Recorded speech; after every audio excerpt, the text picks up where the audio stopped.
Bismillahirrahmanirrahim. Assalamu alaikum umaq dostlar. Uyghur ana til öğreniş dersxanamıza hoş geldinglar. Bugünden başlap biz birlikte Uyghur ana tilimizni öğrenimiz. Uyghur tilimizde cemi 32 harf bar bulup, bunun 8'i sozuq tağış, 24'ü üzük tağış. Bugün öğrendiğimiz aydaki A.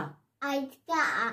Baş A. Baş A. Baş A. Baş A. Yalğız A. Yalğız A. Yalğız A. Yalğız A. Ayaq A. Ayaq A. Ayaq A. Ayaq A. Ulanma A. Ulanma A. Ulanma A. Ulanma A. At. At. Ara. Ara.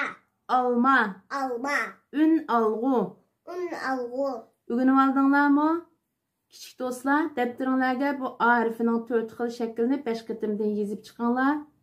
Bugungi darsimiz mush yergacha bo'lsin. Kelar qitimliq darsda ko'rishguncha Allohga omonat.